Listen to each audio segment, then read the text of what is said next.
इसको तो बावाज़े बुलंद पढ़िए। रब्बे सल्लिम अला मरहबा मरहबा रसूलुल्लाह मरहबा मरहबा। ऐ खुदा दम बदम दरूदो सलाम। ऐ खुदा दम बदम दरूदो सलाम। अपने प्यारे नबी पर भेजो मुदाम। अपने प्यारे नबी पर भेजो मुदाम। उस नबी पर हो बार बारो सलाम। आए है क्या बात रही। तवज्जो चाहूं अहले इल्म की, क्या बात रही। उस नबी पर हो बार, अरे बवाज़े बुलंद पढ़ो भाई। उस नबी पर हो बार, पहुँचे हर पल में 100 हज़ारों सलाम। पहुँचे हर पल में 100 कलमे ला इलाहा इल्लल्लाह। कलमे ला इलाहा है मोहम्मद मेरे रसूलुल्लाह। है मोहम्मद मेरे। ये जो गांव में हजारों साल पहले जब इतने मौलाना, आलिम, मुफ्ती, हाफिज, कारी नहीं थे, लेकिन अकीदा यही था। बोलेंगे तो बोल दूंगा। देखिए बलियावी से तकरीर करानी पड़ती है। अकीदा यही था मुफ्ती साहब। यानी गांव का वो आदमी जिसने न स्कूल देखा, न कॉलेज, न मदरसा, न मकतब, लेकिन अकीदा यही है। और चंद लोग होते थे साहब मिलादे अकबर, मिलादे गौहर लिए, लेकिन ईमान कितना मजबूत था, अकीदा कितना ठोस था कि हर लम्हा, हर पल, हर सेकंड ईमान वालों का सलाम मुस्तफा तक पहुंचता है। तवज्जो चाहूं, ईमान वालों का सलाम नबी तक पहुंचता है। और आखिर में जो मोहर लगाया है, वो मोहर तो आखिरी है। वो मोहर आखिरी क्या है? कलमे ला इलाहा, जोर से बावाज़े बुलंद, कलमे ला इलाहा है मोहम्मद मेरे। यानी ये आखिरी मोहर लग गई। मौलवियों तेरे फतवे का कोई असर हम पर नहीं होगा। मौलवियों तेरे चीखने चिल्लाने का भी कोई असर मेरी सेहत पर नहीं होगा। इसलिए कि जो जाते पाक है, लफ्ज़े मोहम्मद है, वही तो मेरे रसूलुल्लाह हैं। अब सवाल ये उठता है कि नमाज कॉन्फ्रेंस क्यों नहीं? तो इदारे शरीया की जो तहरीक बेदारी है, 8वें फेज की शुरुआत इसी 18 जनवरी से हो रही। यह 8वां फेज होगा। और अल्हम्दुलिल्लाह काजी साहब क़िबला 1.5 लाख के मजमे आते हैं। उसके लिए हमारे आइम्मा और उलमा रात दिन मेहनत करते हैं। और ये भी मैं दावे के साथ कह रहा हूं कि जिन जिन शहरों से तहरीक बेदारी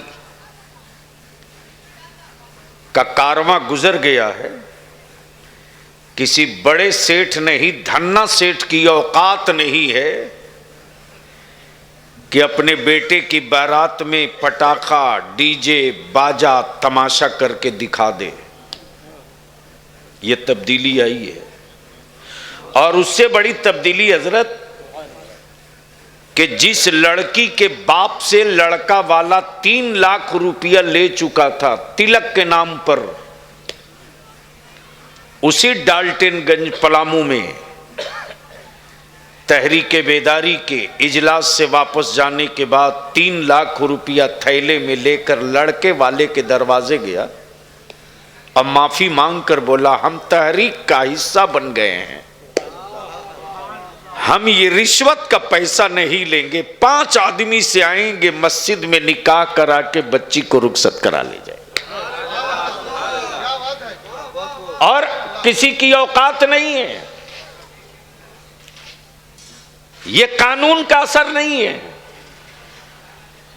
ये डंडे और पुलिस का असर नहीं है, ये आलिमों की हरकत की बरकत है। और मैं अपने उलमा इकराम से हाथ जोड़ के अपील करूंगा, आलिम मालिक होता है, नौकर नहीं होता। इसलिए कि अंबिया का वारिस आलिम है, अंबिया का वारिस आलिम है। और जो वारिस होता है वह अपनी प्रॉपर्टी और विरासत का खुद का मालिक होता है। और मालिक की जिम्मेदारी होती है कि उसकी विरासत में कहीं कोई चोर तो नहीं दाखिल हो गया, कहीं कोई गासिब तो नहीं ढूक गया, कहीं तहस नहस करने वाले कीटाणु तो नहीं लग गए। ये मालिक की जिम्मेदारी है। और तारीख का हिस्सा गवाह है कि जहां जहां भी सच्चा वारिस रहा है मुस्तफा का, उस इलाके को किसी बदअकीदे की भी नजर न लग सकी और न किसी बुरे मुआशरे की तरफ मेरी कौम जा सकी। तो थोड़ी देर में आपकी तवज्जो चाहूंगा, कुछ कड़वी बातें भी आपके सामने रखूंगा। इसलिए कि बलियावी साहब वो नहीं है कि आपको जन्नत की चाबी दे दें, आप लेके चले जाओ। और ये भी कहने में हमें कोई अब शर्म नहीं आने वाली है कि उड़ीसा और बंगाल में इस वक्त जन्नत के ठेकेदार बहुत घूम रहे हैं। इनकी दुकानों में ताला बंद करवाना भी तहरीके बेदारी का एक शोबा, एक हिस्सा है। रुकेंगे नहीं हजरत। जिनकी अपनी जन्नत की गारंटी नहीं, वो भी जन्नत बेचे जा रहा है। बोलो सही है कि गलत? अरे जोर से बोलो, सही है कि गलत? याद रखना, जब तक औलादे जाहिल रहेंगी तावीज खरीद के बांधना पड़ेगा। जब तक तुम्हारी नस्लें जाहिल रहेगी कील और कांटी से मकान बदवाते रहोगे। जब तक बच्चे जाहिल रहेंगे बोतल में पानी पड़वा के रखना पड़ेगा। जब तक औलादे जाहिल रहेंगी तब तक तेल फुकवा के रखना पड़ेगा। और जिस दिन बेटियों को पढ़ा दोगे और जिस दिन बेटों को पढ़ा दोगे, उस दिन तेल फुकवाने की जरूरत नहीं पड़ेगी। वो जिस रास्ते से गुजर जाएगा शैतान यूं ही इलाका खाली कर देगा। इसलिए कि आपने गुफ्तगू सुना है और आज थोड़ी कड़वी बातें होगी। जलसों में नोट की गड्डियां फाड़ कर देने के लिए आप कहीं से गरीब नहीं हो। बोलो सही है कि गलत? अरे जोर से बोलो। यानी गड्डी फाड़ कर यूं यूं मारते हैं और अगला भी सोचता है एक मिसरा सुबह तक पढ़ते रहो। और आप समझते हो कि सबसे बड़ा काम यही है। लेकिन गड्डियां फाड़कर रात को दौलत का मजाहिरा करने वालों, क्या कभी पलट के अपने मस्जिद के इमाम की भी खबर लिया? कभी सोचा कि जिसके पीछे तू फर्ज और वाजिब की अदायगी कर रहा उसकी औलादों की रोटियां घर पे हैं कि नहीं?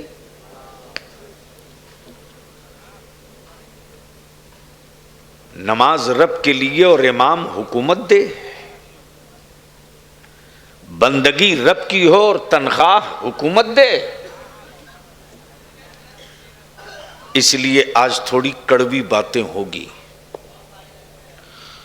मदरसों का तसव्वुर बहुत बाद में हुआ है, बुनियाद मकतब है, बुनियाद मकतब है। और जो पहली तालीम होती है वो मकतब की होती है। और बिल्डिंग हो के ना हो, छत हो के ना हो, टाइल्स हो के ना हो, मौलाना हो के ना हो, औलाद के लिए जो पहला मकतब होता है वो मां की गोद होती है। और अगर मां पढ़ी लिखी है तो उसकी औलादों को कोई, उसके बेटों को कोई गुमराह नहीं कर सकता। अब थोड़ी सी मैं आपकी तवज्जो चाहूं, दिल लगाइएगा। हजरत इस वक्त जन्नत प्लाट की तरह बिक रहा है। अच्छा, बेचवाने वाले भी क्या गजब के पीस और आइटम हैं, मत पूछिए। कई एक को तो हमें कहना पड़ा है कि अब रहम कर दो। मेरे अजीज, जन्नत तो ईमान वालों के लिए ही बनाई गई है ना। अरे बोलो ना, किसके लिए बनी है जन्नत? जोर से बोलो, किसके लिए बनी है? यानी इतनी बिरयानी खाने के बाद भी आवाज इतनी पस्त है।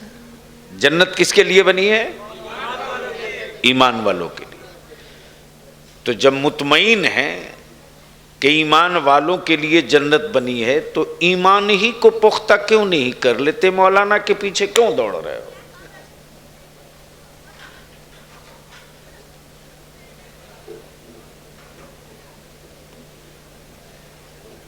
ईमान जहां मजबूत होगा, अब ईमान है किसका? ईमान नाम, ईमान कहते किसे हैं? तो अब्दुल्ला नाम रख लेना ये ईमान नहीं है। अब्दुल करीम नाम रख लेना ये ईमान नहीं है। अब्दुल सत्तार नाम हो और पूजे पत्थर और कहे मैं मुसलमान हूं तो ईमान नहीं है। मुसलमान कहलाना बहुत आसान है, मुसलमान होके मरना ये आसान नहीं है। अब दिल लगाइए तो चंद मिनट की गुफ्तगू, जैसे जैसे रात भीग रही वैसे वैसे सर्दी बढ़ रही। कहाँ गए शफीकुर रहमान? है कि अभी बिरयानी में ही लगा हुआ बंदा? पूरी कौम बिरयानी में लग गई है। क्या हजरत आए भाई? आज की तो हो ही गई, कल का भी इंतजाम है। लेकिन पांसकुड़ा वाले कितने चालाक हैं, यानी गरम वाला मार के चले गए, अब फिर कल सुबह हाजिर रहेंगे गर्मा गर्म लेने के लिए। जाहिर सी बात है। तो दिल लगाइए, लेकिन दरूद शरीफ पढ़ लीजिए। अल्लाहुम्मा सल्ली अला सय्यदिना मौलाना मुहम्मदिन बारिक वसल्लिम सल्लु अलैहि सलातुम व सलामन अलैका या रसूल अल्लाह। बस दिल लगाइए, बहुत लंबी तकरीर नहीं होनी है। दुनिया में धर्म बहुत है कि नहीं? बोलो ना। मजहब की कमी नहीं है और ना ही माबूद की कमी है। और इस मामले में हमारा भारत विश्व गुरु है साहब। 35 करोड़ माबूद कुछ लोगों के यही हैं।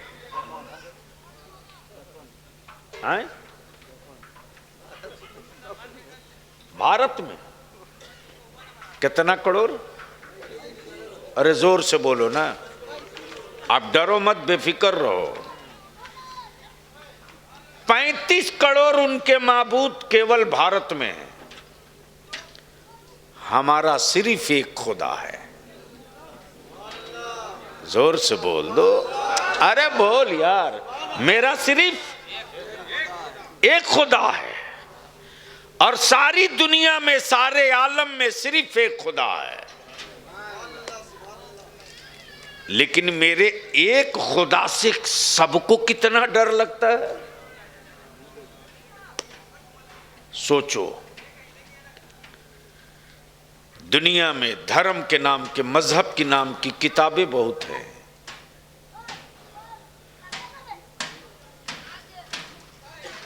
अल्लाह रहम करे।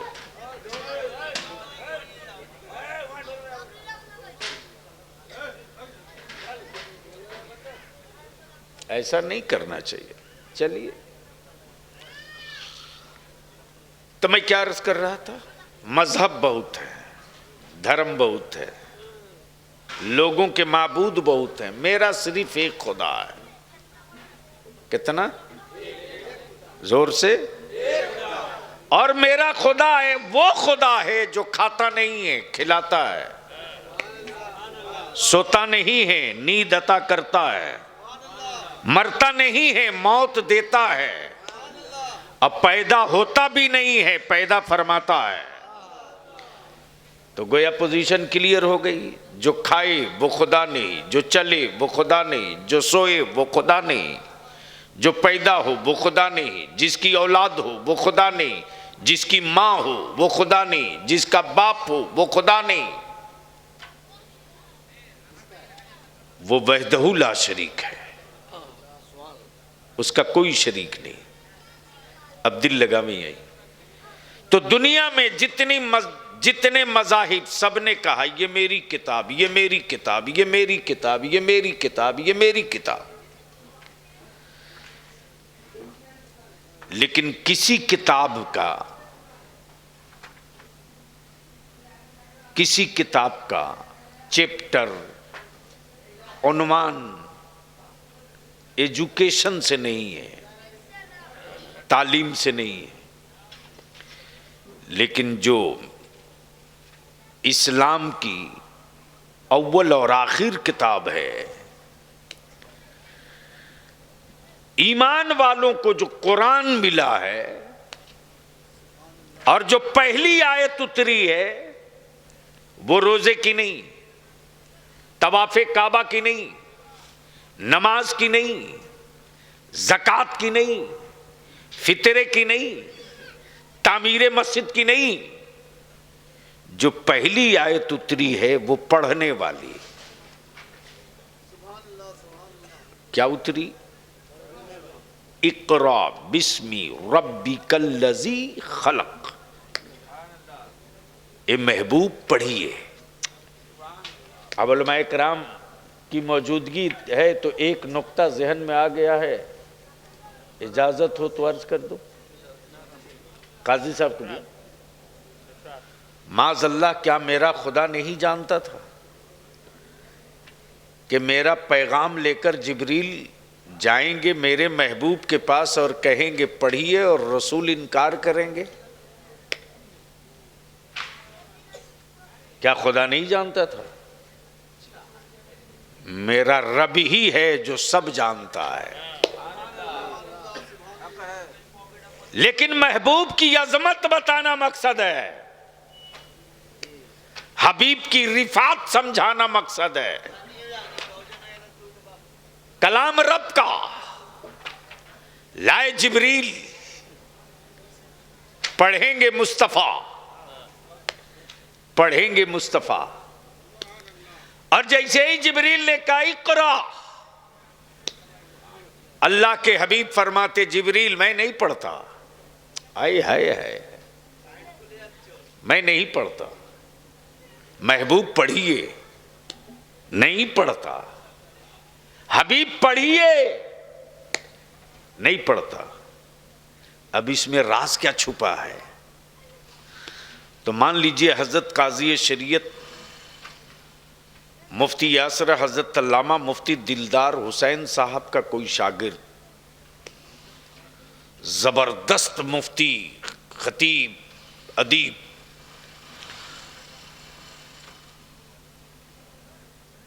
और उसकी शोहरत के डंके बजे,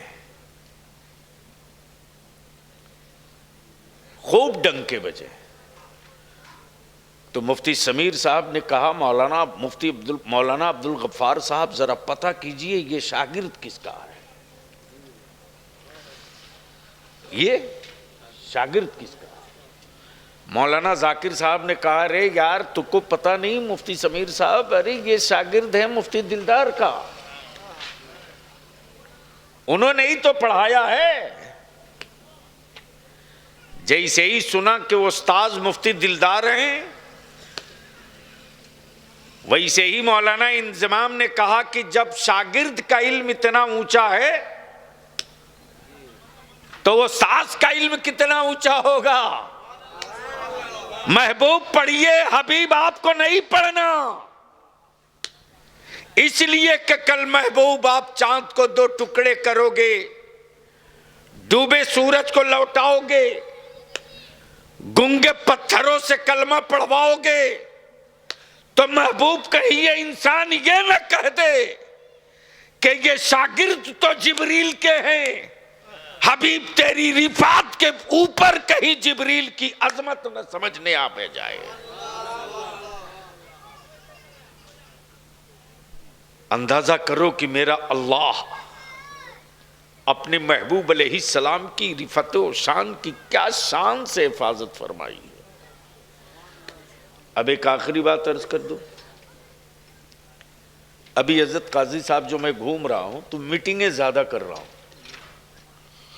ये इर्तदाद की और गैर मुस्लिम बच्चों के साथ मुस्लिम की बेटियों के जाने के हादसों ने बलियावी की रातों की नींद उड़ा दी। अभी मुर्शिदाबाद में, जंगीपुर में, रामपुर हाट में, मालदा में, चांचल में लगातार मैं रात दिन उलमा को लेकर घूम रहा हूं, मेहनतें कर रहा हूं, और अल्हम्दुलिल्लाह हर आलिम जो इमाम जहां है वहीं से खड़ा हो गया है। अगर ये रफ्तार चल पड़ी है और अगर किसी की कोई बुरी नजर न लगी और किसी हरामखोर ने भयकुम करने की गलती न की तो साल लगते लगते अहले सुन्नत की आबादियों की एक नई तस्वीर खुल कर आएगी और ये वाज़े हो जाएगा कि ये सिर्फ चादर चढ़ाने वालों की जमात नहीं है, मुस्तफ़ा की अजमत पे जान लुटाने वालों की जमात।